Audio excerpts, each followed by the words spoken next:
We don't like something in this country, we declare war on it. The war on poverty, the war on drugs, the war on crime, the war on AIDS, the war on cancer. We got the only national anthem that mentions fucking rockets and bombs in the goddamn thing, you know what I mean? I will promise you this, that if we have not gotten our troops out by the time I am president, it is the first thing I will do. I will get our troops home. We will bring an end to this war. You can take that to the bank. If their motive is not to fight weapons of mass destruction, which don't seem to materialize when they're supposed to in either Iraq or the Iranian case, what is the grand motive for war? Why did we invade Iraq? Why were we threatening World War III with Iran? Why did this administration, Cheney and the president, keep pushing the war? Why do they always want to fight or scare somebody? What's it about if it's not weapons? Let me tell you what I think it's about. I can't prove it.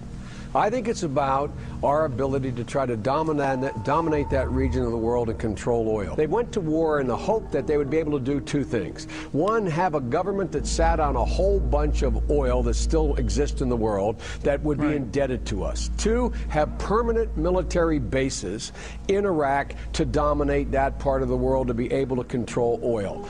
A very Machiavellian view. There's nothing idealistic about Cheney.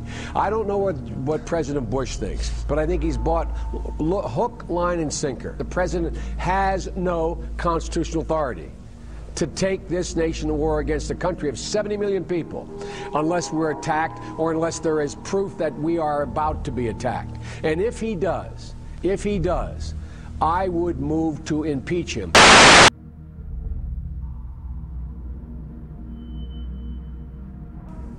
And finally, tonight we heard President Bush say that the surge in Iraq is working, when we know that's just not true. This war has not made us safer. I opposed this war from the start. Tonight was President Bush's last State of the Union, and I do not believe history will judge his administration kindly. The failures of the last 7 years stem not just from any single policy, but from a broken politics in Washington. So you can have confidence that I will be serious about ending this war. Ladies and gentlemen, the reckoning is now. These times call for a total change in Washington's worldview. These times require more than a good soldier. They require a wise leader.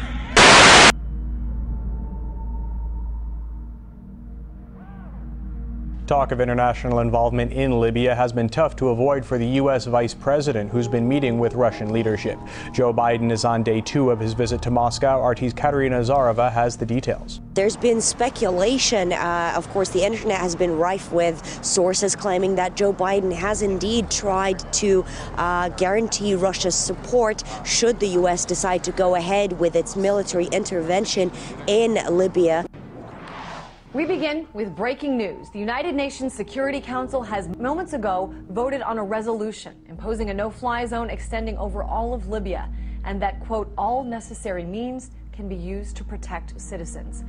In terms of what's going on the ground, we have had a very strong reaction take place before the vote, where Gaddafi has said that if the Security Council passes a resolution, they're going to consider this resolution illegal and immoral. Good afternoon, everybody. Today, I authorized the Armed Forces of the United States to begin a limited military action in Libya in support of an international effort to protect Libyan civilians. That action has now begun. In this effort, the United States is acting with a broad coalition that is committed to enforcing United Nations Security Council Resolution 1973, which calls for the protection of the Libyan people. That coalition met in Paris today to send a unified message, and it brings together many of our European and Arab partners.